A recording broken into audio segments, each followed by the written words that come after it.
Hi friends, how are you? Please subscribe my channel, please like my videos, please share my videos. Okay friends, Bharat Pakistan మీద యుద్ధం చేసి గెలిస్తే అది ఒక్క పాకిస్తాన్ మీద గెలిచినట్లు కాదు, చైనా, టర్కీ, నాటో కూటమి మీద గెలిచినట్లయింది. ఇప్పుడు చైనా భారత్తో యుద్ధం చేయాలంటే 1కి 10 సార్లు ఆలోచించేట్లు చేసింది.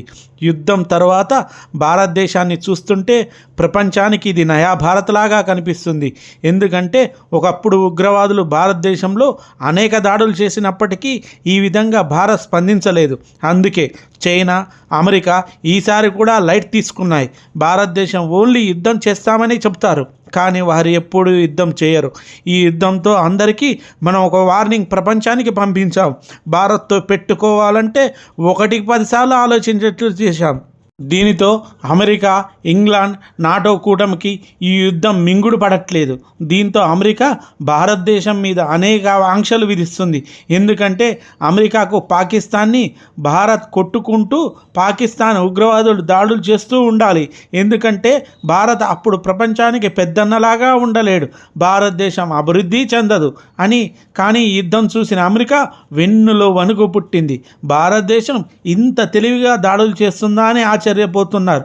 ఇక చైనా ఆయుధాలు మన మీద బొమ్మ ఆయుధాలుగా అయిపోయాయి. అయితే పహల్గాం ఉగ్రవాద దాడి ప్రతీకారంగా భారత్ చేపట్టిన ఆపరేషన్ సింధూర్పై పాకిస్తాన్ అబద్ధాలు చెప్పుకుంటూ వచ్చింది. ఆపరేషన్ సింధూర్తో పాకిస్తాన్ ఏమీ కోల్పోలేదని, యుద్ధం తామే గెలిచామని, భారతకే నష్టం వాటిల్లిందంటూ ఇన్ని రోజులు బకాయిస్తూ వచ్చింది. అయితే తాజాగా తన ఓటమిని పాకిస్తాన్ అంగీకరించింది. భారత్ దెబ్బకు తాము ఓడిపోయామని బహిరంగంగానే ఆ దేశ ప్రధాని ఒప్పుకున్నారు. ఆపరేషన్ సింధూర్తో పాకిస్తాన్ గజగజ వణికిపోయింది. అత్యాధునిక క్షిపణులతో భారత్ చేపట్టిన దాడికి పాకిస్తాన్ అతలాకుతలమైపోయింది. ఆ దేశంలో అనేక మిలిటరీ స్థావరాలపై భారత్ దాడులు చేసి కోలుకొని దెబ్బతీసింది. అయితే పాకిస్తాన్ మాత్రం ఇన్ని రోజులు పైకి మైకబూతు గాంభీర్యం ప్రదర్శిస్తూ వచ్చింది. ఈ యుద్ధంలో తాము విజయం సాధించామని విక్టరీ ర్యాలీలు కూడా తీసింది. తాజాగా తన తప్పు తెలుసుకున్న పాకిస్తాన్ ఎట్టకేలకు నిజం ఒప్పుకుంది. తాము ఓడిపోయామని స్వయంగా ఆ దేశ ప్రధాని బహిరంగంగా ప్రకటించారు. దీంతో ఆయన వ్యాఖ్యలు నెట్లో వైరల్ అవుతున్నాయి. ఆపరేషన్ సింధూర్ దెబ్బ, భారత క్షిములైన దెబ్బ తమకు తగిలిందని స్వయంగా ఆ దేశ ప్రధాని షరీఫ్ గారు ఒప్పుకున్నారు. శుక్రవారం రాత్రి ఒక కార్యక్రమంలో మాట్లాడారు. ఈ క్రమంలో ప్రధాని షరీఫ్ గారు ఈ విషయాన్ని వెల్లడించారు. మే 9, 10 మధ్యరాత్రి భారత దాడులు ప్రారంభించాక army chief general Asim Munir నుంచి నాకు ఫోన్ వచ్చింది. రావిల్పిండిలోని నూర్ ఖాన్ మిలిటరీ ఎయిర్బేస్తో పాటు ఇతర స్థావరాలపై కూడా దాడి జరిగింది. ఆ సమయంలో మా వైమానిక దళం స్థానిక సాంకేతిక పరిజ్ఞానం చైనా యుద్ధ విమానాలు వినియోగించింది అని పాక్ ప్రధాని షరీఫ్ గారు చెప్పారు. అయితే అనేక నాటకీయ పరిణామాల తర్వాత భారత్, పాకిస్తాన్ల మధ్య కాల్పుల విరమణ ఒప్పందం కుదిరినట్లు చెప్పేందుకు ట్విట్టర్ ద్వారా అమెరికా అధ్యక్షుడు డొనాల్డ్ ట్రంప్ ఎంచుకున్నారు. 2 అణ్వస్త్ర దేశాల మధ్య ఘర్షణను తగ్గించడంలో అమెరికా మధ్యవర్తులతో పాటు తెరచాటున జరిగిన అనేక దౌత్య ప్రయత్నాలు కీలక పాత్ర పోషించాయి. ఇంత జరిగినా సీజ్ ఫైర్ మొదలైన కొద్దిసేపటికే దాని ఉల్లంఘన జరిగిందంటూ ఇరు దేశాలు ఆరోపణలు చేసుకున్నాయి. కాల్పుల విరమణ ఒప్పందం ఎంత బలహీనంగా ఉందో ఇది చెప్పకనే చెబుతుంది. పాకిస్తాన్ పదే పదే కాల్పుల ఉల్లంఘనకు పాల్పడుతుందని భారత్ ఆరోపిస్తుంటే తాము కాల్పుల విరమణకు కట్టుబడి ఉన్నామని తమ బలగాలు బాధ్యత, సమయం ప్రదర్శిస్తున్నాయని పాకిస్తాన్ అంటుంది. ట్రంప్ కాల్పుల విరమణ ప్రకటన ముందు భారత్, పాకిస్తాన్ మధ్య ఉద్రిక్తతలు పూర్తిస్థాయి ఘర్షణగా మారుతుందని చాలామంది భయపడే దిశగా సాగుతూ వెళ్ళింది. పహల్గాం దాడిలో 26 మంది పర్యాటకులు మరణించిన తర్వాత భారత్, పాకిస్తాన్ పాక్ పాలిత కాశ్మీర్ మీద వైమానిక దాడులు చేసింది. ఇది రోజుల తరబడి గగనతల ఘర్షణలు, ఫిరంగి దాడులకు దారితీసింది. శనివారం ఉదయం తమ వైమానిక స్థావరాలపై దాడులు జరిపారంటూ 2 దేశాలు పరస్పరం ఆరోపణలు చేసుకున్నాయి. ఈ వాదనలు ఒక్కసారిగా ఊపందుకున్నాయి. 2 దేశాలు తాము ప్రత్యర్థి దాడులను భగ్నం చేశామని చెప్పడంతో పాటు శత్రువుకు భారీ నష్టం కలిగించామని చెప్పుకున్నాయి. అయితే అమెరికా విదేశాంగ మంత్రి మార్కో రూబియో మే 9న పాకిస్తాన్ ఆర్మీ చీఫ్ అసీం మునీర్కి ఫోన్ చేశారు. అదే కీలకమైన ఉండవచ్చు వాషింగ్టన్లోని బ్రూకింగ్స్ వారు తెలిపారు. ఇంకా అనేక మంది అంతర్జాతీయ వ్యక్తులు, దేశాల పాత్ర గురించి మనకు తెలియదు. అయితే ఒకటి స్పష్టంగా తెలుస్తుంది. 3 రోజుల నుండి కనీసం 3 దేశాలు ఈ ఉద్రిక్తతలను తగ్గించేందుకు ప్రయత్నాలు చేస్తున్నాయి. అమెరికాతో పాటు బ్రిటన్, సౌదీ అరేబియా కూడా వాటిలో ఉండవచ్చు. పాకిస్తాన్ విదేశాంగ మంత్రి ఇషాక్ దార్ అక్కడ మీడియాతో మాట్లాడుతూ 3 డజన్ల దేశాలు దౌత్య ప్రక్రియలో పాల్గొన్నాయని చెప్పారు. అందులో టర్కీ, సౌదీ అరేబియా, అమెరికా ఉన్నాయి. ఈ ప్రయత్నం ఇంకొంచెం ముందుగానే జరిగి ఉంటే ఉద్రిక్తతలు మరింత తగ్గాయన్న సందేహం కూడా ఉంది. భారత్, పాక్ మధ్య ఉద్రిక్తతను తగ్గించడంలో అమెరికా మధ్యవర్తిత్వం వహించడం ఇది తొలిసారి ఏమీ కాదు. 2019లో పాకిస్తాన్ అణ్వాయుధాలను సిద్ధం చేస్తుందని కంగారు పడుతున్న ఒక వ్యక్తి తాను మాట్లాడానని అమెరికా విదేశాంగ మంత్రి మాజీ పాంపియా గుర్తు చేసుకున్నారు. తన హోదాకు సమానమైన వ్యక్తి పేరు చెప్పడానికి కూడా పాంపియా ఇష్టపడలేదు. అణు ప్రమాదం గురించి, ఉద్రిక్తతలను తగ్గించి పరిస్థితులను అదుపులో తీసుకురావడంలో అమెరికా పాత్ర గురించి పాంపియా కాస్త అతిశయోక్తిగా చెప్పారని పాకిస్తాన్లోని భారత మాజీ హైకమిషనర్ అజయ్ బిసారియా వ్యక్తం చేశారు. అయితే ఈసారి సంక్షోభాన్ని తగ్గించడంలో అమెరికా కీలక పాత్ర పోషించిన దాని మీద సందేహాలు ఉన్నాయని దౌత్యవేత్తలు చెబుతున్నారు. అమెరికా కీలక పాత్ర పోషిస్తుంది. గతంలోనూ తాము అణుయుద్ధాన్ని ఆపామని పాంపియా చెప్పారు. ఆయన చెప్పిన దాంట్లో అతిశయోక్తి ఉన్నప్పటికీ ప్రాథమికమైన దౌత్య పాత్ర పోషించి ఉండవచ్చు. బహుశా ఇస్లామాబాద్లో ఢిల్లీ ఈ స్థాయిని పెద్దగా చూపించలేమో. అయితే భారత్, పాకిస్తాన్ మొదటి యుద్ధం చేసేటప్పుడు అమెరికా ఏమీ పట్టించుకోవట్లేనట్టు కనిపించింది. ఉద్రిక్తతలు చెరగగానే భారత్, పాకిస్తాన్ వ్యవహారంలో తాము జోక్యం చేసుకునేది లేదని, అది మా పని కాదని అమెరికా ఉపాధ్యక్షుడు జేడీ వాన్సన్ చెప్పారు. మేము ఆ దేశాలను నియంత్రించలేమని ఆయన అన్నారు. భారత్కు పాకిస్తాన్తో విభేదాలు ఉన్నాయి. ఆయుధాలు వదిలేయాలని అమెరికా ఇండియాకు చెప్పలేదు, అలాగే పాకిస్తాన్కు కూడా చెప్పలేదు. దౌత్య మార్గాల ద్వారా మా ప్రయత్నాలు కొనసాగిస్తాం అని జేడీ వాన్సన్ చెప్పారు. ఇదిలా ఉండగానే అధ్యక్షుడు ట్రంప్ గత వారం మొదట్లో నాకు 2 దేశాల నాయకులు బాగా తెలుసు, వారు దానిని పరిష్కరించుకోవాలని కోరుకుంటున్నాను, వాళ్ళు ఇది ఆపేస్తారని ఆశిస్తున్నాను. గత సందర్భాలతో పోలిస్తే ఇదొక్కటి తేడాగా కనిపిస్తుంది అని లాహోర్లో ఉంటున్న రక్షణ రంగ నిపుణుడు ఇజాజ్ హైదర్ చెప్పారు. అమెరికా పాత్ర గతంలో అనుసరించిన విధానానికి కొనసాగింపుగా ఉంది. అయితే ఈసారి కీలక మార్పు ఏంటంటే మొదట్లో వాళ్ళు దీని దూరంగా ఉన్నారు. వెంటనే ఇందులో జోక్యం చేసుకునే బదులు ఈ సంక్షోభం ముదిరిపోయే వరకు చూశారు. పరిస్థితులు చేయి దాటిపోతున్న సమయంలో రంగంలో దిగారు. ఉద్రిక్తతలు పెరిగిన తర్వాత పాకిస్తాన్ 2 రకాల సంకేతాలు పంపించిందని పాకిస్తాన్లోని నిపుణులు చెబుతున్నారు. సైన్యంతో ఎదురుదాడి చేయడం, అవసరమైతే అణ్వస్త్రాల ప్రయోగానికి సిద్ధమని చెప్పేందుకు నేషనల్ కమాండ్ అథారిటీ సమావేశాన్ని ఏర్పాటు చేయడం జరిగింది. పాకిస్తాన్ అణ్వాయుధాల నియంత్రణ, వాటి ప్రయోగానికి సంబంధించిన నిర్ణయాలను నేషనల్ కమాండ్ అథారిటీ తీసుకుంటుంది. ఈ సమయంలోనే అమెరికా విదేశాంగ మంత్రి మార్క్ రూబియో రంగంలో దిగారు. అమెరికా పాత్ర చాలా ముఖ్యమైనది. రూబియో ప్రయత్నించకపోయి ఉంటే ఈ ఫలితం సాధ్యమయ్యేది కాదు అని చెప్పారు. ఇందులో వాషింగ్టన్కు ఢిల్లీతో ఉన్న బలమైన బంధం కూడా ఉపయోగపడింది. భారత ప్రధాని నరేంద్ర మోదీకి అమెరికా అధ్యక్షుడితో ఉన్న వ్యక్తిగత సంబంధం, అమెరికా విస్తృత వ్యూహాత్మక ఆర్థిక ప్రయోజనాలు లాంటి అంశాలు కూడా 2 దేశాలు తమ మధ్య ఉద్రిక్తతలను తగ్గించేందుకు ఒత్తిడి చేసేలా అమెరికా ప్రభుత్వానికి దౌత్యపరమైన అవకాశాన్ని ఇచ్చాయి. 2019లో పుల్వా పాల్కోట్ తర్వాత ఈసారి శాంతి సాధనలో 3 కీలకమైన అంశాలు ఉన్నాయని భారతీయ దౌత్యవేత్తలు భావిస్తున్నారు. అమెరికా, బ్రిటన్ ఒత్తిడి 1, సౌదీ అరేబియా మధ్యవర్తిత్వం. సౌదీ విదేశాంగ సహాయ మంత్రి 2 దేశాల రాజధానిలో పర్యటించారు. భారత్, పాకిస్తాన్ జాతీయ భద్రతా సలహాదారుల మధ్య డైరెక్ట్ ఛానల్ ఏర్పాటు చేశారు. అంతర్జాతీయ ప్రాధాన్యతలు పెను మార్పులు జరుగుతున్న వేళ మొదట విముఖంగా ఉన్నప్పటికీ అమెరికా ఈ 2 దేశాల మధ్య మధ్యవర్తిగా అడుగుపెట్టింది. తమ అధికారులు అతిశయోక్తిగా చెప్పుకున్న ఢిల్లీ, ఇస్లామాబాద్ అంగీకరించుకున్న సంక్షోభ పరిష్కారకర్తగా అమెరికా పాత్ర చాలా కీలకమైందని నిపుణులు భావిస్తున్నారు. అయితే శనివారం నాటి సంఘటనల తర్వాత కాల్పుల విరమణ ఒప్పందం ఎంతకాలం ఉంటుందనే దానిపై సందేహాలు ఉన్నాయి. కాల్పుల విరమణలో అమెరికా పాత్ర లేదని, రెండు దేశాల సీనియర్ సైనికాధికారులు మధ్యవర్తిత్వం వల్లే సాధ్యమైందని కొన్ని భారత మీడియా సంస్థలు తెలిపాయి. ఈ కాల్పుల విరమణ దుర్బలంగా ఉంది, ఎందుకంటే ఇది రెండు దేశాల మధ్య ఉద్రిక్తతలు తారస్థాయికి చేరిన తర్వాత హఠాత్తుగా సంభవించిన పరిణామం ఇది. భారత్ దీన్ని అమెరికా, పాకిస్తాన్ల కంటే భిన్నంగా అర్థం చేసుకున్నట్లు కనిపిస్తుంది. ఈ ఒప్పందం చాలా వేగంగా కుదరడం వల్ల ఇలాంటి ఉద్రిక్త సమయంలో అవసరమైన హామీలు, గ్యారంటీలు ఇందులో లేవు. అయితే ప్రపంచంలో పరిస్థితులు చాలా మారిపోయాయి.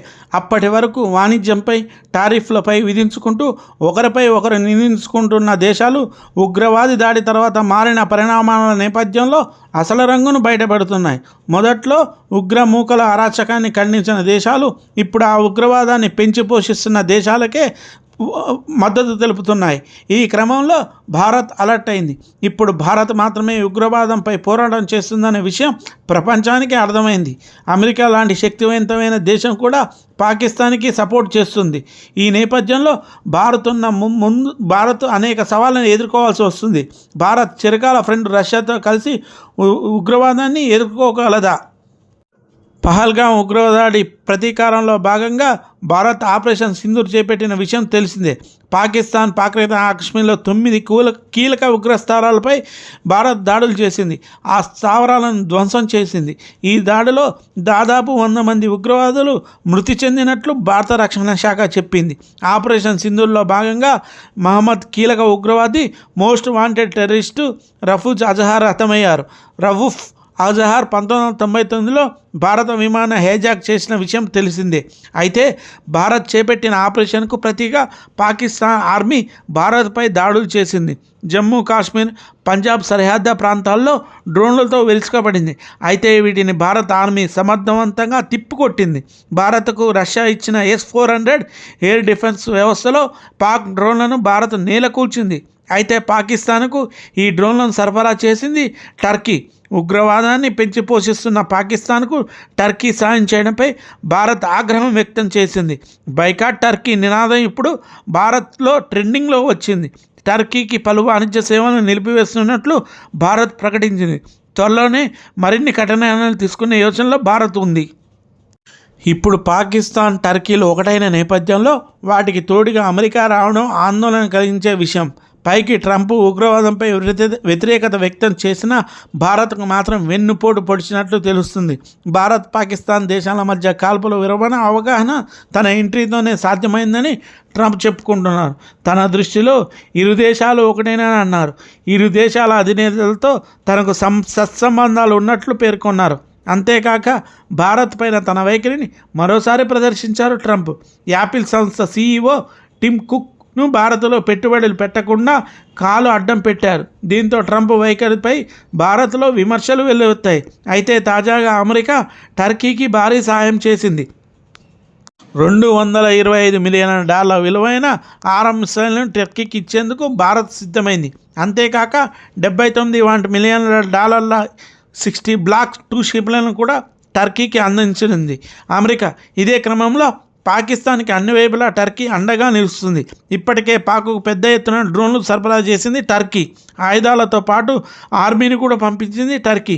ఇప్పుడు అమెరికా ఇచ్చే ఆయుధాలను కూడా సరఫరా చేసే ఆలోచనలో ఉన్నట్లు తెలుస్తుంది. దీంతో 3 దేశాలు ఒక్కటాయని చెప్పొచ్చు. ఇక పాకిస్తాన్కు చైనా అండ ఎలాగో ఉంది. ఈ క్రమంలో భారత్ అలర్ట్ అయింది. రక్షణ శాఖ బడ్జెట్ను 50,000 కోట్ల పెంపునకు కేంద్రం సన్నాహాలు చేస్తుంది. ఈ ఏడాది రక్షణ శాఖ కేటాయింపులను 6.81 లక్షల కోట్లు కాగా తాజాగా పెంపునకు పార్లమెంటు వింటర్ సమావేశంలో ఆమోదం లభించే అవకాశాలున్నాయి. దీంతో డిఫెన్స్ కేటాయించిన నిధులు 7 లక్షల కోట్ల మార్కును దాటనున్నట్లు సమాచారం. ఇక భారత చిరకాల మిత్రుడు రష్యాతో మరోసారి బిగ్ డీల్ తీసుకున్నట్లు సమాచారం. పాక్ దాడులను తిప్పికొట్టిన S-400 కంటే అతిశక్తివంతమైన S-500 గగనతల రక్షణ వ్యవస్థను రష్యా నుంచి భారత్ కొనుగోలు చేయాలని భావిస్తుంది. ఈ మేరకు S-400కు మించిన సామర్థ్యం గల S-500 క్షిపణిని రష్యా భారత్కు ఆఫర్ చేసినట్లు తెలుస్తుంది. దేశీయంగా వీటిని తయారు చేద్దామని ఇరు దేశాలు అభిప్రాయానికి వచ్చాయి. S-400 కంటే ఎక్కువ సామర్థ్యంతో S-500ని రూపొందించామని Russia fighter jets, cruise missiles, hypersonic missiles, శత్రుదేశ నిఘా శాటిలైట్స్ని కూడా S-500 వ్యవస్థ చిత్తు చేయగలదు. భూ ఉపరితలం నుంచి 200 కిలోమీటర్ల పైన ఉన్న టార్గెట్స్ను కూడా ఇది నాశనం చేయగల సామర్థ్యం దీనికి ఉంది.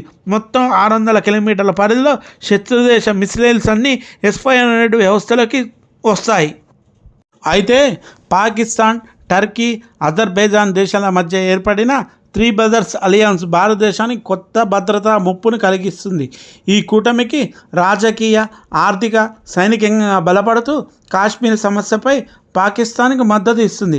అయితే ఈ ముప్పును ఎదుర్కొనేందుకు భారత్ కూడా వ్యూహాత్మకంగా అడుగులు వేస్తుంది. ఇరాన్, ఆర్మేనియాతో సంబంధాలను బలోపేతం చేస్తూ ఈ ముప్పును అధిగమించేందుకు భారత్ పావులు కదుపుతుంది. భారతదేశం ఇప్పుడు ఒక కొత్త ప్రమాదకరమైన ముప్పును ఎదుర్కొంటుంది. పాకిస్తాన్తో ఉద్రిక్తతల నేపథ్యంలో ఈ సరికొత్త ముప్పు బహిర్గతమైంది. ఆ ముప్పు పేరే త్రీ బ్రదర్స్ అలియన్స్. దేశ విభజన సమయం నుంచి శత్రు వైఖరితో ఉన్న పాకిస్తాన్ అందులో ఒకటి. పాక్ వైఖరి తెలుసు కాబట్టి ఆ దేశం నుంచి ఎదురయ్యే ముప్పు గురించి కూడా స్పష్టమైన అవగాహన ఉంది. కానీ ఇప్పుడు త్రీ బ్రదర్స్ కూటమిలో పాకిస్తాన్ అండదండలు అందిస్తున్న సోదర దేశాలు టర్కీ, అజర్బైజాన్తో కొత్త ముప్పు ముంచుకు వచ్చింది. అందులో ప్రపంచంలోనే అతి శక్తివంతమైన సైనిక కూటమి నాటోలో సభ్య దేశంగా ఉన్న టర్కీ వైఖరిని యావత్ దేశాన్ని తీవ్ర ఆగ్రహానికి గురిచేస్తుంది. ప్రజలు స్వచ్ఛందంగా ఆ దేశంతో సంబంధాలు తెంచుకుంటుండగా భారత ప్రభుత్వం ఆచితూచి వ్యూహాత్మకంగా అడుగులు వేస్తుంది. పాకిస్తాన్, టర్కీ, అజర్బైజాన్లు కలిసి భారతదేశాన్ని సవాల్ చేయడానికి ఒక బలమైన కూటమిని ఏర్పాటు చేశాయి. ఈ కూటమికి గత 4 ఏళ్లుగా రాజకీయ, ఆర్థిక మరియు సైనిక సంబంధాలను బలోపేతం చేసుకుంటూ ముందుకు వెళ్తున్నాయి.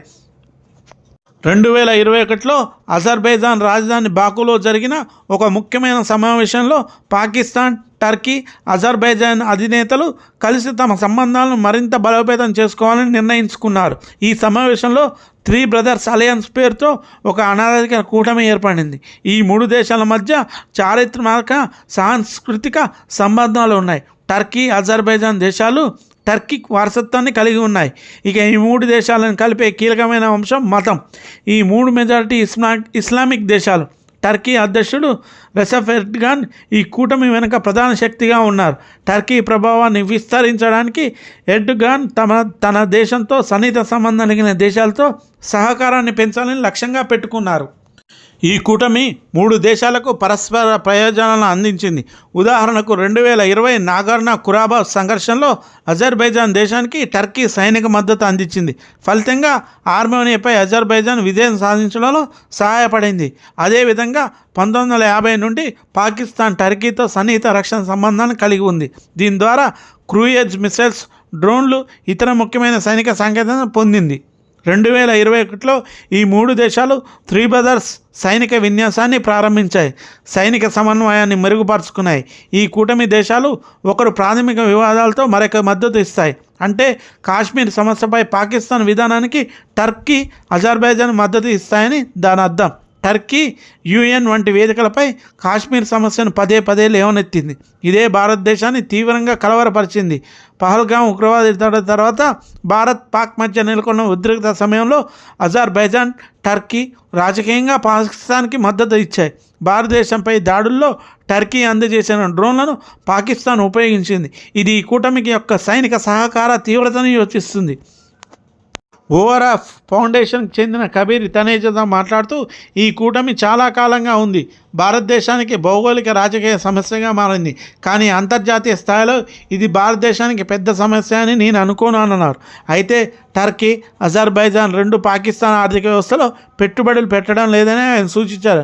అయినప్పటికీ భారతదేశం ఈ కూటమికి రాజకీయంగా ప్రతిస్పందించిన అవసరం ఉందని తనేజా వాదించారు. ఈ కూటమి ఇస్రాయెల్ సవాళ్ళను ఎదుర్కోవడానికి భారతదేశం, ఇరాన్, ఆర్మేనియాతో సన్నిహితంగా వ్యవహరిస్తుంది. ఆర్మేనియా అజర్బైజాన్తో దశాబ్దాలుగా సరిహద్దు వివాదాలు కలిగి ఉంది. ఇరాన్ కూడా అజర్బైజాన్తో ఉద్రిక్తతను ఎదుర్కొంటుంది. ఇరాన్లో నివసిస్తున్న లక్షలాది అజారీలు అజర్బైజాన్తో సాంస్కృతిక సంబంధాలు కలిగి ఉన్నారు. ఆ దేశం ఈ సంబంధాలను ఉపయోగించి విభజన ఉద్యమాలను ప్రోత్సహించవచ్చని ఇరాన్ భయపడుతుంది. భారతదేశం ఆర్మేనియా వెకేషన్ లాంటి రాడర్లు, ఆర్టిలరీ సిస్టమ్స్, రాకెట్ లాంచర్లను విక్రయించింది. దీని ద్వారా ఆర్మేనియా సైనిక సామర్థ్యాన్ని బలోపేతం చేసింది. గత సంవత్సరం ఆస్ట్రా మిసైల్ కొనుగోలుకు ఆర్మేనియా Su-330 ఫైటర్ జెట్లను అప్గ్రేడ్ చేయడానికి చర్చలు జరిగాయి. ఈ చర్యలు అజర్బైజాన్ కలవరపరిచాయి. అదేవిధంగా భారతదేశం టర్కీతో ప్రాదేశిక వివాదంలో ఉన్న స్పైసెస్ సంబంధాలను బలోపేతం చేసింది. భారతదేశం రాజకీయ మద్దతు ఇచ్చింది. స్పైసెస్ భారతదేశ రాజకీయ ప్రాధాన్యతకు మద్దతు ఇచ్చింది. ఈ విధానం టర్కీ అసహనానికి గురి చేసింది. టర్కీ, అజర్బైజాన్ రెండు పాకిస్తాన్ రాజకీయ మద్దతు ఇవ్వడంతో భారతదేశం ఈ రెండు దేశాలతో సంబంధాలు మరింత దిగజారే అవకాశం ఉంది. ఈ ఉద్రిక్త నేపథ్యంలో జవహర్లాల్ నెహ్రూ విశ్వవిద్యాలయం ఒక టర్కీ విచ్ఛేదంతో చేసుకున్న ఒప్పందాన్ని రద్దు చేసుకుంది. అలాగే భారత పర్యాటకులు టర్కీ, అజర్బైజాన్లతో బహిష్కరించాలని సామాజిక నెట్ల పిలుపునివ్వడమే కాదు, ఆ దేశాలకు వెళ్లేందుకు చేసుకున్న టూర్ ప్యాకేజీలను కూడా రద్దు చేసుకున్నారు. త్రీ బ్రదర్స్ అలియన్స్ సవాళ్ళను ఎదుర్కోవడానికి భారతదేశం గ్రీస్, సైప్రస్, ఆర్మేనియా, ఇరాన్ వంటి దేశాలతో సన్నిహితంగా వ్యవహరిస్తూ సహకారాన్ని కొనసాగించే అవకాశం ఉంది. టర్కీ, అజర్బైజాన్తో భారతదేశ సంబంధాలు ఇప్పటికే ఉధృతంగా ఉన్నాయి, కానీ పూర్తిగా శత్రుత్వంగా మారలేదు. కాలం గడిచే కొద్దీ మరింత దిగజారే అవకాశాలు కనిపిస్తున్నాయి. ఈ కూటమికి భారతదేశానికి సవాలుగా ఉన్నప్పటికీ దాని ప్రభావాన్ని తగ్గించడానికి భారతదేశం వ్యూహాత్మకంగా వ్యవహరిస్తుంది. అయితే మే 6-7 తేదీల మధ్య రాత్రి పాకిస్తాన్పై భారత ఆపరేషన్ సింధూర్ ప్రారంభించింది. 9 ప్రాంతాల్లో ఉగ్రవాద శిబిరాలపై దాడులు చేశామని ఆ సమయంలో భారత్ ఆర్మీ ప్రకటించింది. గడిచిన 3 దశాబ్దాలుగా పాకిస్తాన్లో ఉగ్రవాద స్థావరాలను నిర్మిస్తున్నారు. నియామకాలు, శిక్షణ, లాంచ్ ప్యాడ్ల నిర్మాణం వాటిలో జరుగుతున్నాయి. పాకిస్తాన్ ఆక్రమిత కాశ్మీర్ అంతటా ఇవి వ్యాపించి ఉన్నాయి అని భారత మిలిటరీ చర్య తర్వాత కల్నల్ సోఫియా ఖురేషీ చెప్పారు. దీనిని యుద్ధ చర్యగా అభివర్ణించిన పాకిస్తాన్ ప్రధానమంత్రి షరీఫ్ సమాధానం ఇవ్వడానికి తమకు పూర్తి హక్కు ఉందని చెప్పారు. 4 రోజుల ప్రతి దాడుల తర్వాత 2 దేశాలు కాల్పుల విరమణకు అంగీకరించాయి. భారత్, పాకిస్తాన్ మధ్య కాల్పుల విరమణ గురించి మొదట అమెరికా అధ్యక్షుడు ట్విట్టర్ ద్వారా మీడియాలో సమాచారం ఇచ్చారు. కాల్పుల విరమణ తర్వాత 4 రోజుల్లో ఎవరికి ఎంత నష్టం జరిగిందన్న విషయంపై ఇప్పుడు చర్చ జరుగుతుంది. ఈ వ్యవహారంలో నిపుణుల అభిప్రాయం ఏంటంటే, పాకిస్తాన్పై భారత సైనిక చర్య తర్వాత పాకిస్తాన్ విదేశాంగ మంత్రి ఇషాక్ దార్ పాకిస్తాన్ వాయుసేన భారత్కు చెందిన 5 ఫైటర్ జెట్లను కూల్చివేసిందని తమ దేశ పార్లమెంటులో ఒక ప్రకటన చేశారు. ఇందులో 3 రఫేల్స్ కూడా ఉన్నాయని తెలిపారు. రాత్రివేళ జరిగిన దాడిలో తాము 70కి పైగా డ్రోన్లను కూడా లక్ష్యంగా చేసుకున్నామని పాకిస్తాన్ తెలిపింది. భారత్ తరపున మాట్లాడిన ఎయిర్ మార్షల్ ఏకే భారతి గారు పాకిస్తాన్ చెప్పిన సమాచారంపై స్పష్టంగా స్పందించలేదు. రఫేల్ కూలిపోయిందో లేదో కూడా చెప్పలేదు. ఆపరేషన్ బనియాన్ యుఎస్ మెర్స్ పేరుతో తాము చేపట్టిన ప్రతీకార చర్యలో భారత్లోని 26 సైనిక స్థావరాలను లక్ష్యంగా చేసుకోనని పాకిస్తాన్ ఆర్మీ చెప్పింది. పఠాన్కోట్, అంబాలా, ఉదాంపూర్, శ్రీనగర్, భరిండా, ఆదంపూర్, అవంతిపుర, సూరత్గఢ్, సిర్సా ఇందులో ఉన్నాయి. తమ డ్రోన్లను భారత రాజధాని ఢిల్లీలో సహా ప్రధాన నగరాలపై సంచరించాయని కూడా పాకిస్తాన్ ఆర్మీ చెప్పింది. బ్రహ్మాస్ క్షిపణి స్థావరాలపైన నగ్రోటా, ఆదంపూర్లోని S-400 గగనతల రక్షణ వ్యవస్థపై తాము విజయవంతంగా దాడి చేశామని పాకిస్తాన్ ఆర్మీ అబద్ధాలు చెప్పింది. అయితే తర్వాత మన భారత ప్రధాని నరేంద్ర మోదీ గారు ఆదంపూర్ ఎయిర్ బేస్ను సందర్శించారు. పాకిస్తాన్ నాశనం చేసిందని చెప్పుకుంటున్న S-400 వ్యవస్థ ముందు నిలబడి మోదీ ప్రసంగించారు. దీంతో వారిని చెంపదెబ్బ కొట్టినట్టయింది. దీంతో యుద్ధం విషయంలో వినిపిస్తున్న కథనాలు, ఊహాగానాలు పూర్తిగా మార్చేశారు. రక్షణ వ్యూహాత్మక వివరాలను నిపుణులు చెప్పారు. ఆపరేషన్ సింధూర్పై భారత ప్రభుత్వానికి చెందిన ప్రెస్ ఇన్ఫర్మేషన్ బ్యూరో PIB ఒక పత్రిక ప్రకటన విడుదల చేసింది. 9 ఉగ్రవాద శిబిరాలు ధ్వంసం చేశాము, 100కు పైగా ఉగ్రవాదులను చంపేశాం, యూసుఫ్ అజార్, అబ్దుల్ మాలిక్ రవూఫ్, ముదిసర్ అహ్మద్ వంటి కీలక ఉగ్ర కమాండర్లను హతమార్చాం. అణ్వస్త్ర సామర్థ్యం ఉన్న పాకిస్తాన్లోని 11 వైమానిక స్థావరాలపై ఒకే ఆపరేషన్లో దాడులు చేసిన మొదటి దేశం భారతదేశం మాత్రమే. పాకిస్తాన్ వాయుసేనకు చెందిన 20% ఆస్తులు ధ్వంసమయ్యాయి. బోలర్ ఎయిర్ బేస్కు చాలా నష్టం జరిగింది. స్క్వాడా లీడర్ ఉస్మాన్ యూసుఫ్ మరణించారు. ఘర్షణ సమయంలో భారత్ పాకిస్తాన్ డ్రోన్లు మిసైల్తో పరస్పరం దాడులు చేసుకున్నాయి. ఆ తర్వాత తీవ్ర నష్టం కలిగించాయనే మాటలు రెండు వైపుల నుంచి వచ్చాయి. దాడులు విస్తృతంగా జరిగినట్టు శాటిలైట్ చిత్రాల్లో కనిపిస్తుంది. అయితే జరిగిన నష్టం చెప్పిన దానికన్నా తక్కువగా ఉందని అమెరికా న్యూస్ చెప్పింది. పాకిస్తాన్ మిలిటరీ స్థావరాలను, ఎయిర్పోర్ట్లను లక్ష్యంగా చేసుకోవడం ద్వారా భారత్ స్పష్టమైన ఆధిక్యం సాధించింది. పాకిస్తాన్ పోర్ట్ నగరం కరాచీకి 100 మైళ్ళ కన్నా తక్కువ దూరంలో ఉన్న బొలారి వైనక స్థానంలో ఎయిర్ క్రాఫ్ట్ హంగేర్పై తాము కీలక దాడి జరిపామని, హంగేర్లా కనిపిస్తున్న దానికి తీవ్రమైన నష్టం వాటిల్లినట్లు ఫోటోలు చూపిస్తున్నాయి. భారత రక్షణ అధికారులు చెప్పారు. పాకిస్తాన్ సింధు ప్రావిన్స్లోని జైర్ షోర్లో జిల్లాలో బొలారి ఎయిర్ బేస్ ఉంది. 2017లో దీన్ని ప్రారంభించారు. పాకిస్తాన్లో అత్యంత ఆధునిక ఎయిర్ బేస్ల్లో ఇది ఒకటి. అలాగే Nur Khan air base, Rahim Yar Khan airport, Sargodha air బేస్కు జరిగిన నష్టానికి సంబంధించిన శాటిలైట్ చిత్రాలు కూడా ఈ రిపోర్ట్లో ఉన్నాయి. 20 పైగా భారత సైనిక స్థావరాలను లక్ష్యంగా చేసుకున్నానని పాకిస్తాన్ తెలిపింది. ఇందులో ఉదంపూర్ ఎయిర్ బేస్ కూడా ఉంది. కానీ మే 12 తీసిన శాటిలైట్ చిత్రాల్లో ఉదంపూర్ ఎయిర్ బేస్ ఎలాంటి నష్టం వాటించినట్లు కనిపించలేదు. ఆపరేషన్ సింధూర్ తన వ్యూహాత్మక లక్ష్యాలను సాధించిందని, భారత్ భారీ విజయం పొందిందని రక్షణ రంగంలో జాన్సన్ సెన్సర్ చెప్పారు. 4 రోజుల పాటు జరిగిన మిలిటరీ చర్య తర్వాత భారత్ భారీ విజయం సాధించింది. వ్యూహాత్మక లక్ష్యాలను అనుకున్నంత మేర కన్నా ఎక్కువగా ఆపరేషన్ సింధూర్ సాధించింది. ఉగ్రవాదిక మౌలిక స్థావరాలను నాశనం చేసింది. సైనిక ఆధిపత్యాన్ని ప్రదర్శించింది. కొత్త జాతీయ భద్రతా సిద్ధాంతాన్ని ఆవిష్కరించింది. ఇది యాదృచ్ఛికంగా జరిగింది కాదు. ఇది నిర్ణయాత్మక శక్తి స్పష్టంగా వ్యక్తీకరణైంది. భారత్ ప్రతీకారం కోసం పోరాటం చేయడం లేదు, తనపై జరిగిన దాడును నిరోధించడానికే పోరాడుతుంది. అది ఫలితాన్నిచ్చింది. పాకిస్తాన్లో ఏ లక్ష్యంపైన దాడి చేయగల సామర్థ్యం తమకు ఉందని భారత్ తెలియజేసింది.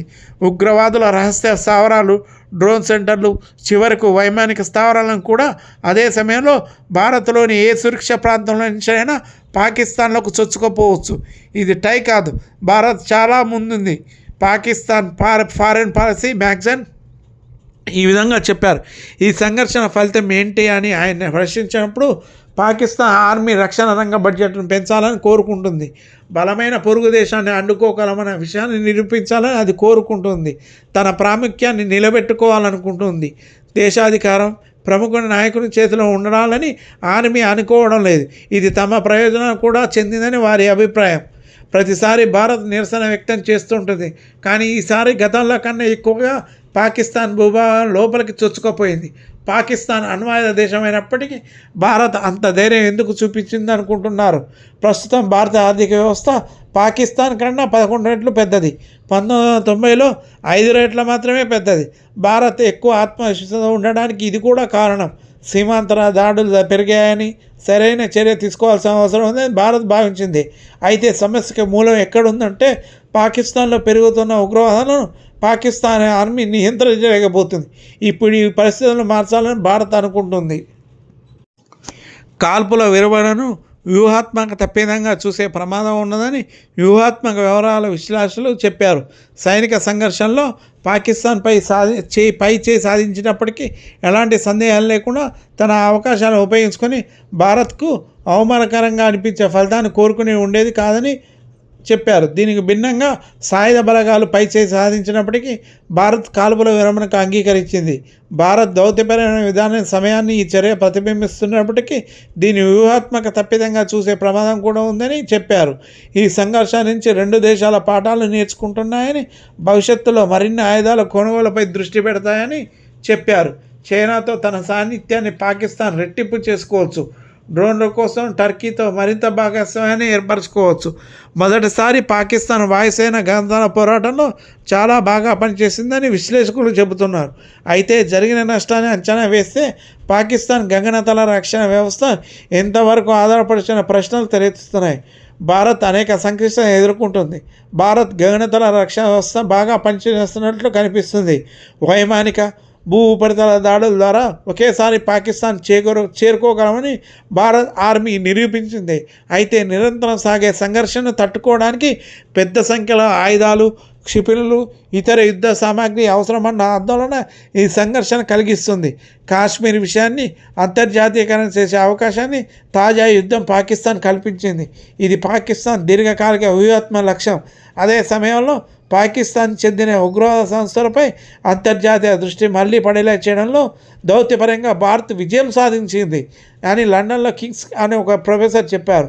ఉగ్రవాద వ్యతిరేక చర్యలను అంతర్జాతీయ వేదికలపై నిరూపించుకోవాల్సిన బాధ్యత ఇప్పుడు పాకిస్తాన్పై ఉందని చెప్పారు. అయితే కాల్పుల విరమణను భారత్ పాకిస్తాన్ ప్రకటించడానికంటే ముందే ఇరు దేశాల కాల్పుల విరమణ అంగీకారం వచ్చాయని, త్వరలోనే చర్చలు జరుగుతాయని డొనాల్డ్ ట్రంప్ తన ట్విట్టర్ ద్వారా ప్రకటించారు. తాము జోక్యం చేసుకొని ఇరు దేశాల కాల్పుల విరమణపై అంగీకారం తీసుకొచ్చినట్లు చాలా సందర్భాల్లో ట్రంప్ ఆయన యంత్రాంగం చెబుతూ వచ్చింది. దీనికి పాకిస్తాన్ బహిరంగంగానే అమెరికాకు కృతజ్ఞతలు తెలిపింది. కానీ భారత్ ప్రతిసారి ఇది భారత్ పాకిస్తాన్ మధ్య సమస్యని పదే పదే చెబుతుంది. ఈ కాల్పుల విరమణ శాశ్వత ముగింపు సంకేతం కాదని అంటుంది. అంతకుముందు భారత్ పాకిస్తాన్ ఘర్షణలో తమకు ఎలాంటి సంబంధం లేని అమెరికా వైస్ ప్రెసిడెంట్ జేడీ వాన్సన్ అన్నారు. అయితే అమెరికా ప్రకటనను భారత్ బహిరంగంగా ఎందుకు ఖండించలేదు? మున్ముందు ఈ విషయంలో మధ్యవర్తిత్వ పాత్రను పోషించేందుకు ట్రంప్ సిద్ధమవుతున్నారా? ఎంతకాలం ఈ కాల్పుల విరమణ ఉంటుంది? సింధు జలాల ఒప్పందం నిలిపివేత, వీసా ఆంక్షల వల్ల ప్రభావం ఎంత? కాశ్మీర్ అంతర్జాతీయ అంశంగా మారుతుందా? ట్రంప్ చెప్పినదంతా తన ఇమేజ్ను పెంచుకునే ప్రయత్నంలో భాగమా వంటి అంశాలు చర్చనీయంగా మారాయి. పహల్గామ్ దాడి తర్వాత భారత్ పాకిస్తాన్ మధ్య నెలకొన్న ఉద్రిక్తతలు మే 17తో ముగింపు వచ్చినప్పటికీ ఒక్క ప్రశ్న మాత్రం ఎదురవుతుంది. అదేంటంటే ఈ పరిస్థితి ఎంతకాలం కొనసాగుతుంది? ఫోర్స్ మ్యాగజైన్ ఇందులో 3 ప్రధాన అంశాలు ఉన్నాయి. వాటిని బట్టి ఇది కొనసాగవచ్చు లేదా కొనసాగకపోవచ్చు. ప్రస్తుతం అమెరికా జోక్యం అవసరం. అది జరిగింది. ప్రతి అంశంపైన భారత్తో చర్చించేందుకు సిద్ధంగా ఉంది. అమెరికా జోక్యం పాకిస్తాన్ ప్రయోజకరం. ప్రస్తుతం ఉన్న పరిస్థితిని దిగజార్చేలా పాకిస్తాన్ వైపు నుంచి ఎలాంటి చర్యలు ఉండవని, అలా జరిగితే పాకిస్తాన్ హింసాత్మక మార్గాన్ని ఎంచుకున్న ఆరోపణలు ఎదుర్కొనే అవకాశం ఉందని ఆయన అన్నారు. రెండోది, భారత్ తానేం చేయాలనుకున్నానో అందులో విజయం సాధించినట్లు చెప్పింది కాబట్టి ప్రస్తుతం యథాస్థితిని కొనసాగించేందుకే మొగ్గు చూపుతుంది. పాకిస్తాన్ రెచ్చగొట్టే వరకు భారత్ ఘర్షణకు దిగదు. ఇక మూడోది, ప్రస్తుతం ఈ విషయాన్ని ఇక్కడితో ఆపేసి ఆ తర్వాత ఏం జరుగుతుందో చూడాలనేదే పాకిస్తాన్ విషయంలో చైనా అభిప్రాయంగా కనిపిస్తుంది. అదే సమయంలో సహకారం, సైనిక మద్దతు, వనరుల సరఫరా కొనసాగుతుంది. భారత్ పాకిస్తాన్ ఉద్రిక్తతలపై అమెరికా వైఖరి కేవలం 50 గంటల్లోనే మారిపోయింది. 2 దేశాల మధ్య మధ్యవర్తిత్వం వహిస్తామని చెప్పుకునేంత ఏం జరిగింది? ట్రంప్ ప్రభుత్వం విదేశీ వ్యవహారాల విషయంలో మొదటి నుంచి తటస్థంగా ఉండేందుకు ప్రయత్నించేది.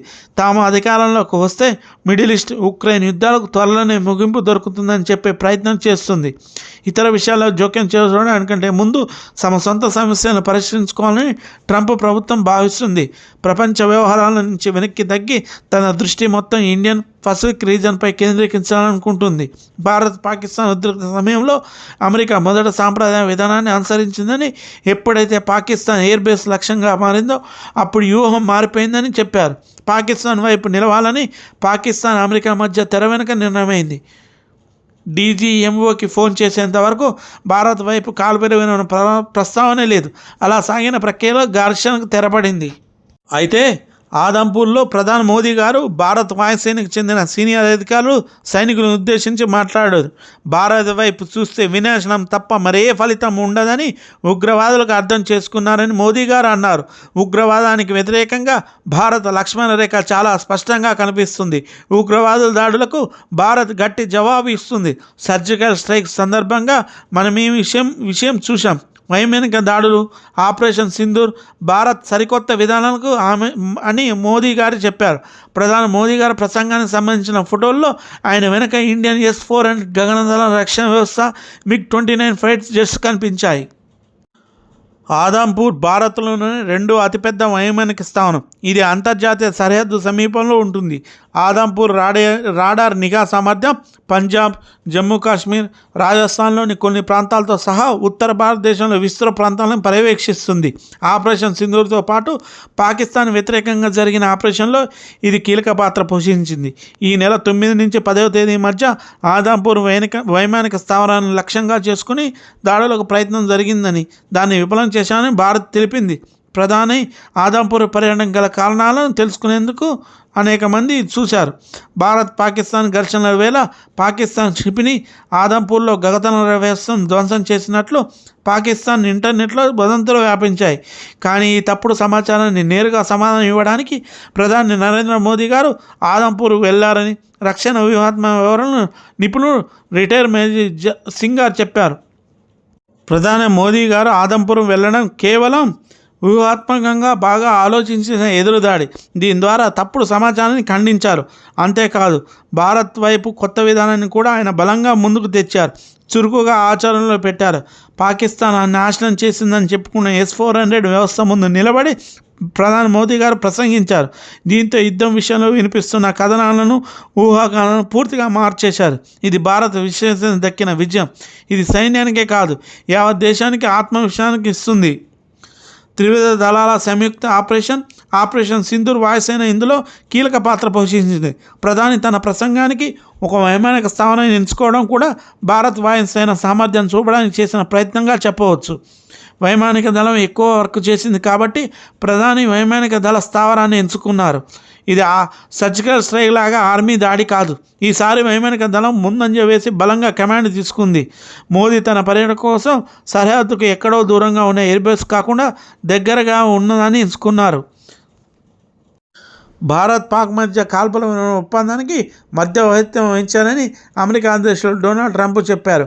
మోదీ ప్రభుత్వానికి టార్గెట్ చేసేందుకు ట్రంప్ ఈ వ్యాఖ్యలను ప్రతిపక్షాలు ఉపయోగించుకుంటున్నాయి.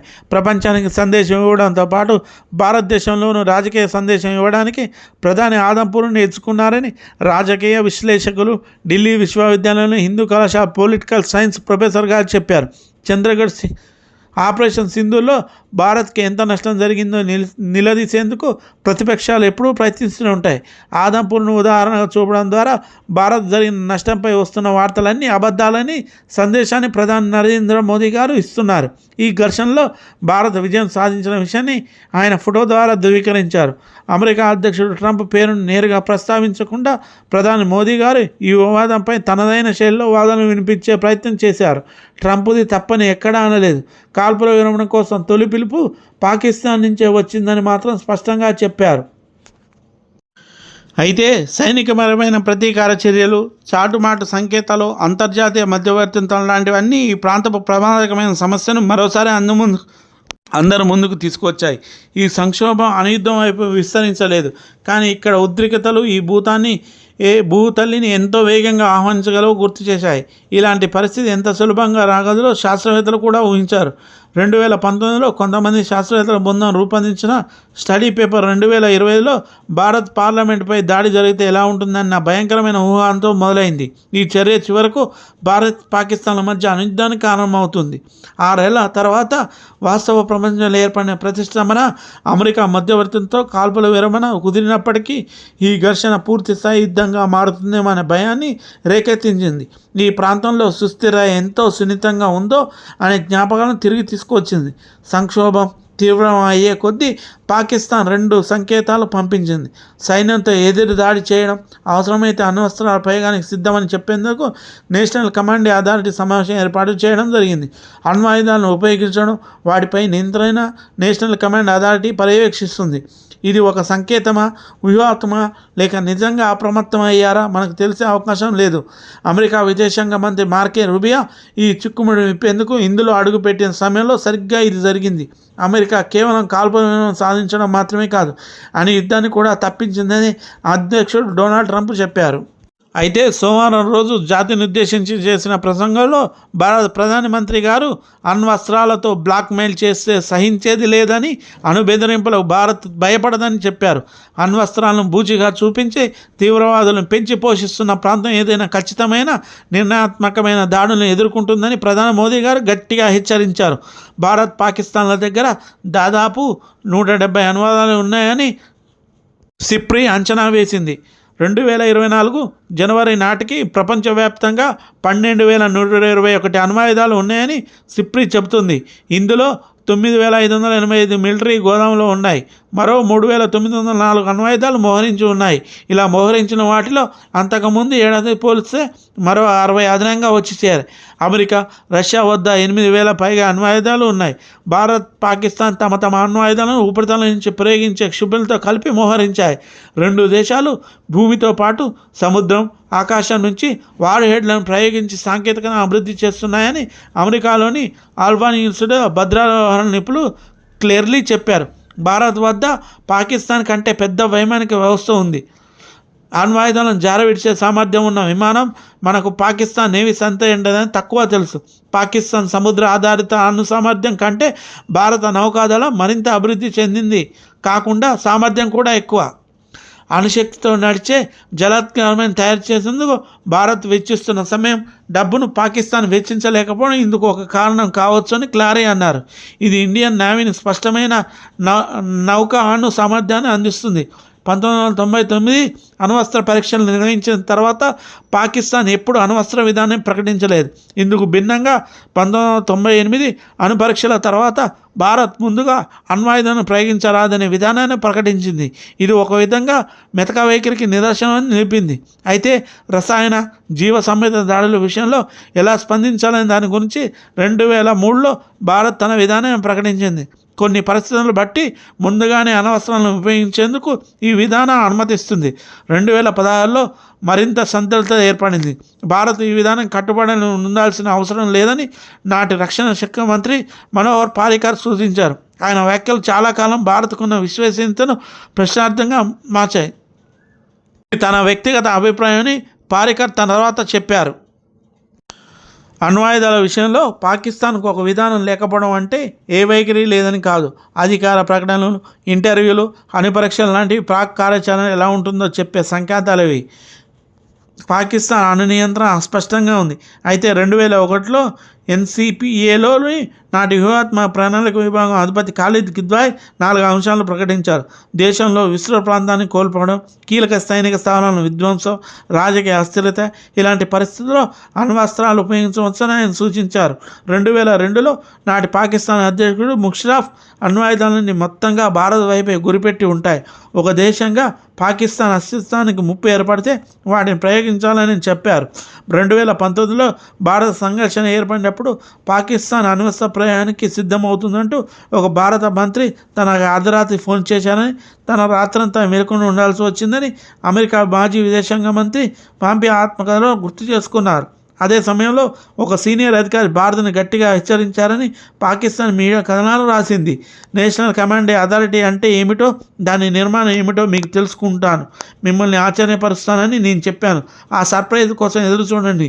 మీరు ఈ ప్రాంత శాంతి, భద్రత తర్వాత పరిణామాలు ఏంటో తెలుసుకోకుండా యుద్ధాన్ని నిలుచుకున్నారని ఆ అధికారి చెప్పినట్లు పాక్ మీడియా రాసింది.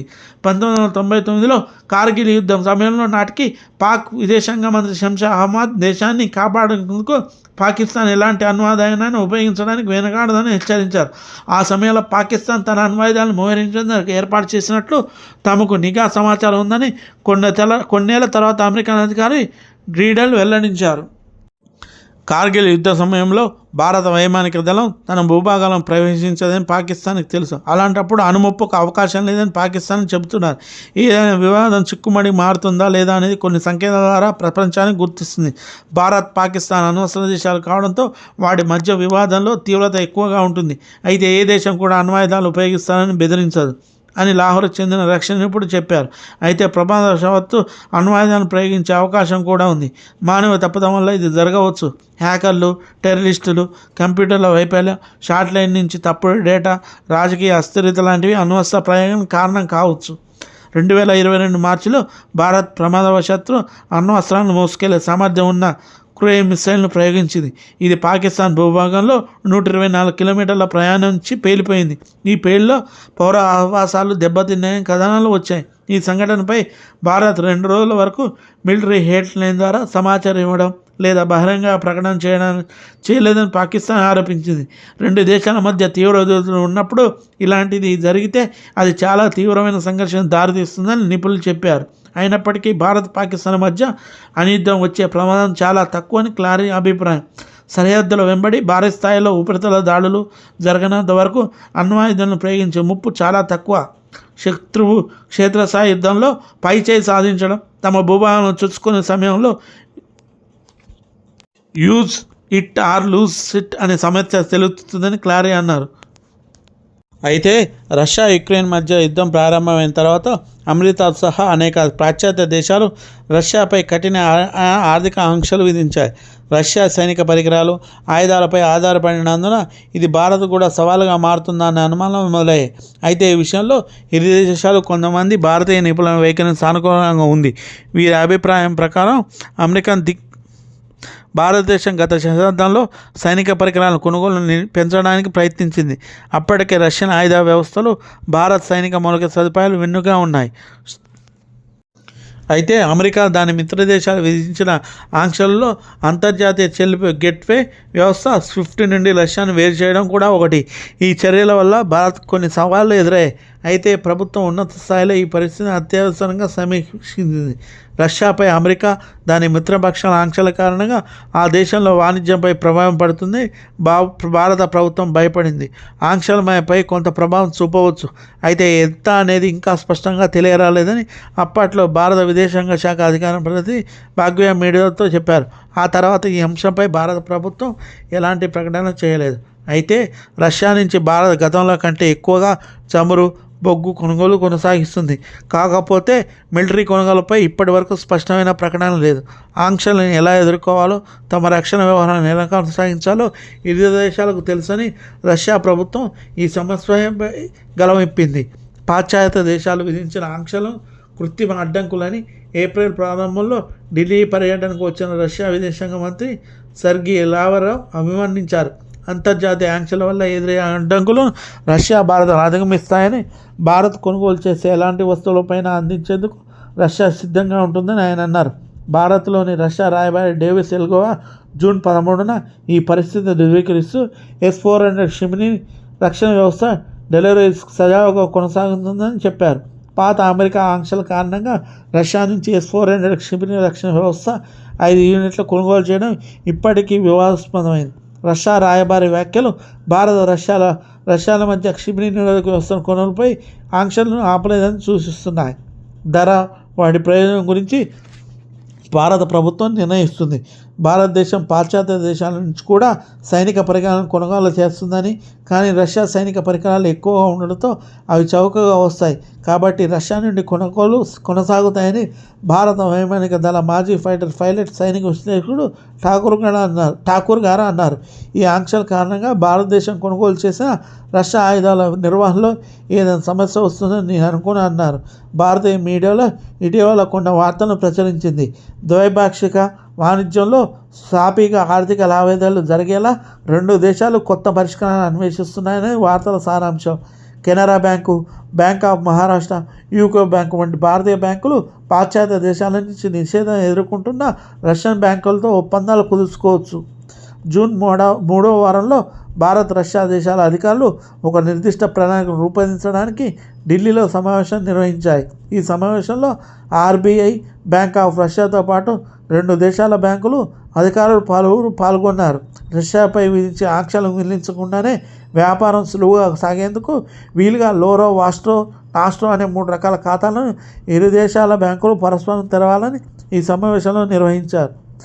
ఈ విస్తృతమైన బ్యాంకింగ్ ఏర్పాట్లతో పాటు ఆర్థిక ఆంక్షల కారణంగా రష్యా కొన్ని ప్రధాన రక్షణ ఒప్పందాల్లో నష్టపోకుండా చూసేందుకు భారత్ ప్రయత్నిస్తుంది. ఇందుకు ఉదాహరణగా multi load fighter aircraft project గురించి ఠాకూర్ ప్రస్తావించారు. దీని కింద భారత్ 114 యుద్ధ విమానాలు కొనుగోలు చేయాల్సి ఉంది. ఈ ప్రాజెక్ట్ కింద 18 జట్లను దిగుమతి చేసుకొని ఉండగా 96 యుద్ధ విమానాలను భారత్లో తయారు చేస్తారు. భారతదేశంలో తయారు చేసిన మొదటి 36 యుద్ధ విమానాలు పాక్షికంగా భారతీయ కరెన్సీలో చెల్లించాలని భారతదేశం నిర్ణయించింది. మిగిలిన 60 యుద్ధ విమానాలు పూర్తిగా భారతీయ కరెన్సీలో చెల్లిస్తారు. ఇది రష్యాను దృష్టిలో ఉంచుకొని చేసిన ఏర్పాటే అని ఠాకూర్ గారు అన్నారు. అయితే ఇటీవల నెలలో ప్రధాన రక్షణ ఒప్పందాలపై భారత్ రష్యాల మధ్య జరుగుతున్న చర్యల్లో కొన్ని అనిశ్చిత పరిస్థితులు నెలకొన్నాయి. అయితే దీనికి రష్యాపై పాశ్చాత్య దేశాలు విధించిన ఆంక్షలే కారణమని చెప్పడం కష్టం. ఉదాహరణకు రష్యాతో అదనంగా MiG-29, సుఖాయ్ 330 యుద్ధ విమానాలు, ఇంకా KA-226 యూటిలైట్ హెలికాప్టర్ కొనుగోలుపై అనిశ్చిత పరిస్థితులు ఉన్నాయి. అయితే ఇప్పటివరకు ఈ ఒప్పందాలు రద్దు కాలేదు. మేలో వైమానిక నౌక విక్రాంత్కు సంబంధించిన ఆయుధం ఒప్పందంలో అమెరికాకు చెందిన 18 ఫ్రెంచ్ రఫేల్ ఏఎంలు ముందరలో ఉంటాయని తెలిపింది. ఎయిర్ క్రాఫ్ట్ క్వారియర్ తయారీని ఈ సంవత్సరం చివరి నాటికి ప్రారంభిస్తారు. రష్యాకు చెందిన MiG-29 యుద్ధ విమానాలను ఈ ప్రక్రియలో విస్మరిస్తున్నట్లు తెలుస్తుంది. అయితే ఈ యుద్ధ విమానాన్ని భారతదేశానికి చెందిన ఏకే యాక్టివ్ ఎయిర్ క్రాఫ్ట్ క్వారియర్ విక్రమాదిత్యలో ఉపయోగిస్తున్నారు. MiG-29లకు భారత ప్రాధాన్యం ఇవ్వకపోవడానికి ఈ ఆంక్షలు ఎలాంటి సంబంధం లేని నిపుణులు చెబుతున్నారు. MiG-29 కంటే పాశ్చాత్య దేశాల నుండి వచ్చే విమానాలు చౌకగా ఉన్నట్లు అనిపిస్తుంది. గతంలో యుఎసి కేంద్ర స్వతంత్ర యూనిట్లుగా పనిచేస్తున్న సుఖాయ్ మిఖాయిల్ బ్యూరోలను రష్యా కొనుగోలు చేసిందని కూడా రిపోర్టులు ఉన్నాయి. భారతదేశం కొంతకాలంగా తన ఆయుధ ఎగుమతిదారులను పెంచుకోవడానికి ప్రయత్నిస్తుంది. రష్యాకు బదులుగా కొన్ని పాశ్చాత్య దేశాలను కూడా పరిశీలిస్తుంది. అయితే ఇది అసాధారణం కాదు. భౌగోళిక రాజకీయ భద్రత విషయాన్ని నిపుణులు చెప్పారు. అయితే బ్రహ్మోస్ అనేది కేవలం ఒక క్షిపణి కాదు, మన ఆర్మీ బలానికి ప్రతీక. సరిహద్దును రక్షించేందుకు ఇది ఒక పరిష్కారం. ఇది కేవలం ఆయుధం కాదు, ఇది ఒక మెసేజ్ అని మే 11న లక్నోలోని బ్రహ్మాస్ ఏరోస్పేస్ ఇంటిగ్రేషన్ లిఫ్ట్ ప్రారంభోత్సవం సందర్భంగా రక్షణ మంత్రి గారు రాజ్నాథ్ సింగ్ గారు అన్నారు. ఈ టెస్టింగ్ ఫెసిలిటీ భారత శక్తిని మరింత బలోపేతం చేస్తుందని రాజ్నాథ్ సింగ్ గారు చెప్పారు. నేడు ప్రపంచంలోనే భారత్ అత్యంత శక్తిమైన దేశాల్లో ఒకటిగా ఉందని చెప్పారు. అలాగే ఈ కార్యక్రమంలోనే ఇటీవల భారత్ పాకిస్తాన్ ఘర్షణ సందర్భంగా బ్రహ్మోస్ వినియోగించాలని ఉత్తరప్రదేశ్ సీఎం యోగి ఆదిత్యనాథ్ గారు చెప్పారు. పాకిస్తాన్ నౌకను లక్ష్యంగా చేసుకుని ఉపయోగించే క్షిపణి బ్రహ్మోస్ అని వాటిని ప్రస్తుతం లక్నోలో తయారు చేస్తున్నట్లు తాజాగా చేపట్టిన ఆపరేషన్ సింధూర్లో బ్రహ్మోస్ క్షిపణి బలాన్ని మీరు చూసి ఉంటారు. ఒకవేళ చూడకపోతే పాకిస్తాన్ వారిని అడగండి అని యోగి ఆదిత్యనాథ్ గారు అన్నారు.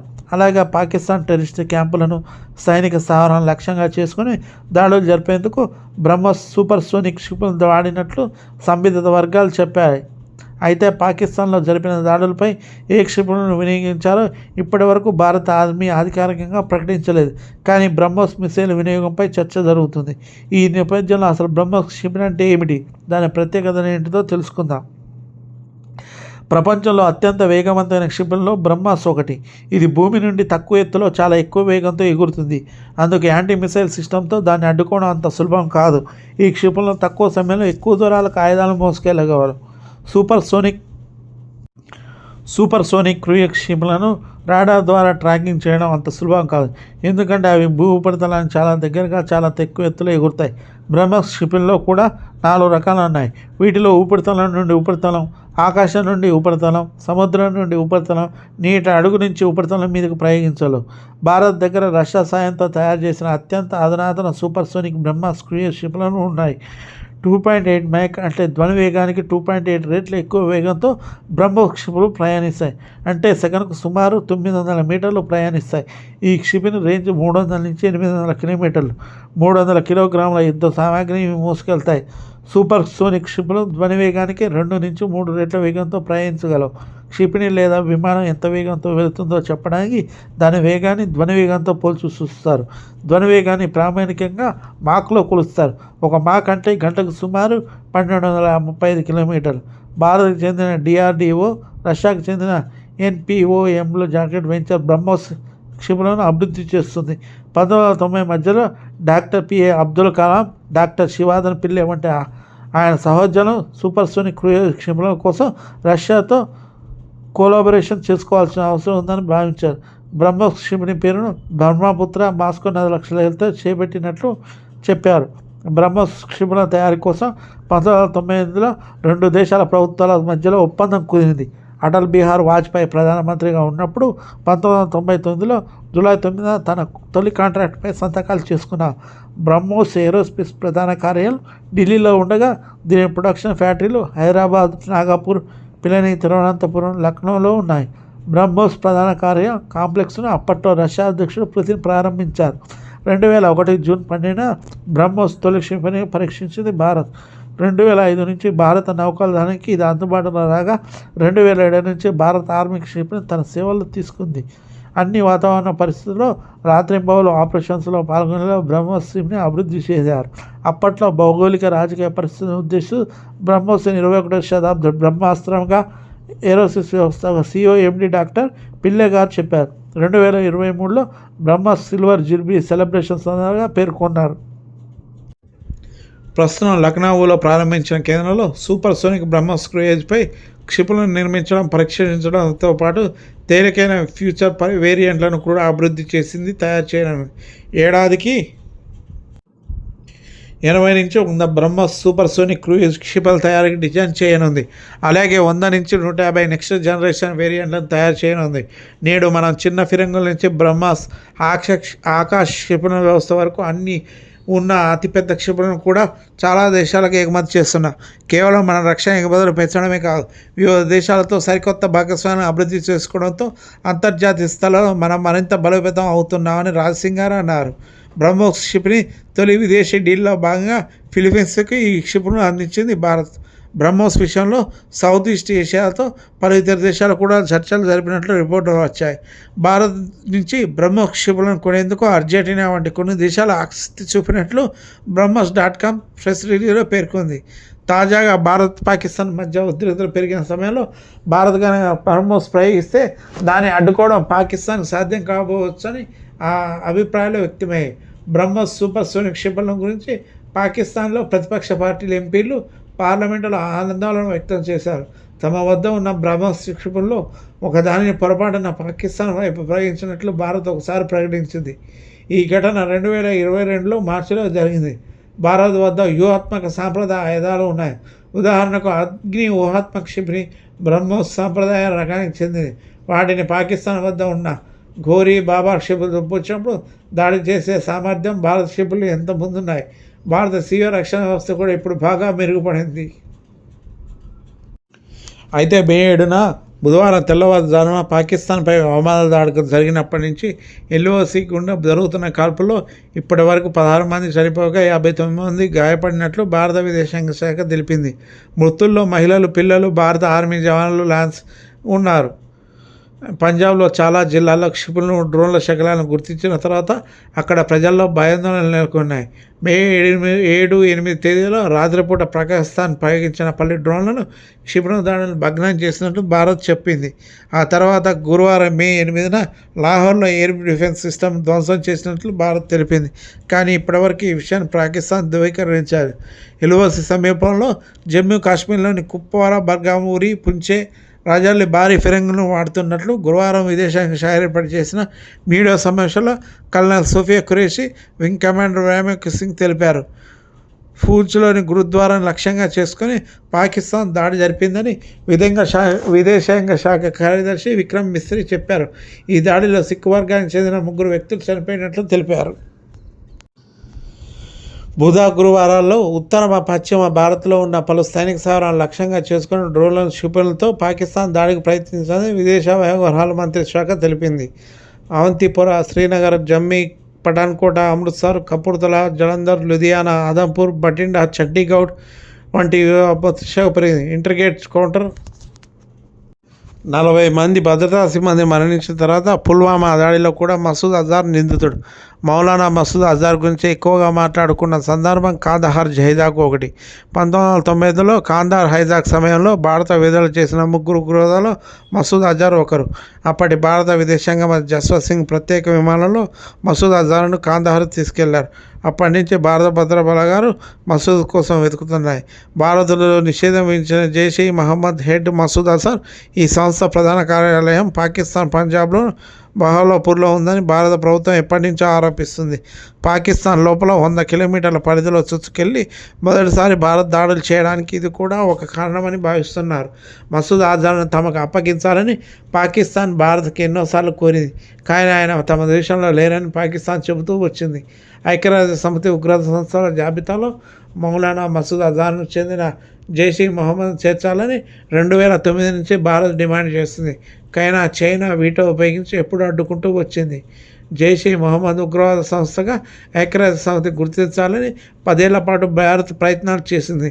పుల్వామా దాడి తర్వాత 2019 మే 1న జైష్ ఏ మొహమ్మద్ను ఉగ్రవాద సంస్థగా ఐక్యరాజ్య సమితి ప్రకటించింది.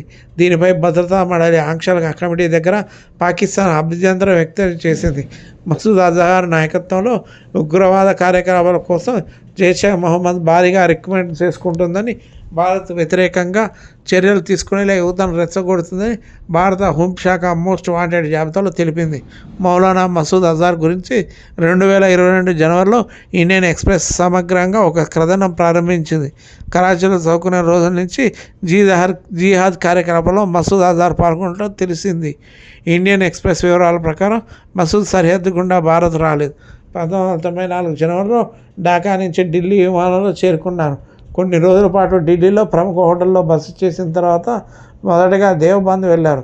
తర్వాత కాశ్మీర్ చేరుకున్నారు. అక్కడే 1994 ఫిబ్రవరి 10న భారత్ భద్రతా బలగాలు మసూద్ను కస్టడీలోకి తీసుకున్నాయి. మసూద్ను అరెస్ట్ చేసిన 10 నెలల్లోనే తీవ్రవాదులు కొందరు విదేశీయులను కిడ్నాప్ చేశారు. వారిని విడుదల చేయాలంటూ మసూద్ను అప్పగించాలని డిమాండ్ చేశారు. కానీ ఉత్తరప్రదేశ్ ఢిల్లీ పోలీసులు సహారన్పూర్ నుంచి బందీలను రక్షించగలగడంతో తీవ్రవాదుల ప్రయత్నం విఫలమైంది. ఏడాది తర్వాత కొందరు విదేశీయులను కిడ్నాప్ చేయడానికి హర్కత్ ఉల్ అన్సార్ మళ్ళీ ప్రయత్నించింది. కానీ ఆ ప్రయత్నం కూడా విఫలమైంది. ఆ తర్వాత 1995లో విడుదలయ్యే వరకు మసూద్ జమ్మూలో కోడ్లో బల్వార్ జైల్లో ఉంచారు. ఆ సమయంలో కశ్మీర్లో అరెస్ట్ చేసిన కాశ్మీరీ ఆఫ్ఘనీ పాకిస్తాన్ తీవ్రవాదులని ఆ జైల్లో ఉంచారు. వాళ్ళలో తీవ్రవాద సంస్థ హర్కత్ ఉల్ ముజాహిద్దీన్ శ్రీనగర్ కమాండర్ నౌఫుల్లా ఖాన్, ఆయన సోదరుని 2 తీవ్రవాదులు కూడా పాల్గొన్నారు. తాము జైల్లో ఉన్నప్పుడు మసూద్ కొన్ని విషయాలు చెప్పారని సైఫుల్లా చెప్పారు. మసూద్ ఒకే ఒక పని ఉండేది, ప్రసంగాలు ఇవ్వడం. ఆయన తుపాకీ పట్టుకోలేదు, ఎవరిని చంపలేదు, జిహాద్ సిద్ధాంతాల మీద ప్రసంగించేవారు అని సైఫుల్లా గారు చెప్పాడు. అక్కడున్న తీవ్రవాదుల మీద మసూద్ ప్రసంగాలు తీవ్ర ప్రభావం చూపాయని సైఫుల్లా తెలిపారు. మసూద్ యూట్యూబ్ వీడియోలు భారత వ్యతిరేకంగా రెచ్చగొట్టేలా ఉన్నాయని జుబైర్ అహ్మద్ తన రిపోర్టులో చెప్పారు. పాకిస్తాన్లో నిషేధం ఉన్నప్పటికీ పాకిస్తాన్ నిఘా వ్యవస్థ నుంచి జైష్ ఏ మొహమ్మద్ సహాయం అందుతున్నట్టు కొన్ని కార్యకలాపాలు కనిపించాయి. కానీ దీనికి ఆధారాలు లేవు. 1990లో కాందహార్ గడం తర్వాత ఆఫ్ఘనిస్తాన్లో తాలిబాన్ల సాయంతో జైష్ ఏ మొహమ్మద్ మసూద్ స్థాపించారు. 3 ఏళ్ల తర్వాత ఆయన పాకిస్తాన్లో అరెస్ట్ చేశారు. ఆయన సంస్థను నిషేధించారు. మసూద్ అజహర్ను అనుకూలంగా రహస్యంగానో లేదా బహిరంగంగా మాట్లాడిన ఒకే ఒక నేతను కూడా ఇప్పటివరకు నేను చూడలేదు. మసూద్ అజహర్ గురించి పాకిస్తాన్లో మంచి అభిప్రాయం ఉందంట. ఆయన తీవ్రవాద సంస్థ అధ్యక్షుడు, తీవ్రవాదాన్ని రెచ్చగొడతానని ప్రతి ఒక్కరికి తెలుసు. అట్లాంటి మసూద్ని ఉరి తీయాల్సింది పోయి వాళ్ళందరూ పాకిస్తాన్ వాళ్ళు వెనుకేసుకుంటూ వస్తున్నారు. మసూద్ అజహర్ చాలా అరుదుగా బయటగా కనిపిస్తారు. హఫీజ్ సయీదుల్లా మసూద్ గురించి పాకిస్తాన్లో వార్తలు ఉండవు. గడిచిన 2 దశాబ్దాల్లో మసూద్ బయట కనిపించాలన్న చర్చ జరిగింది. కేవలం 2 సార్లు కరాచీలో జరిగిన ఒక సమావేశంలో మసూద్ కనిపించాడు. ఆ తర్వాత ముసరాబాద్లో జిహాద్ సంస్థ కాన్ఫరెన్స్లో కనిపించాడు.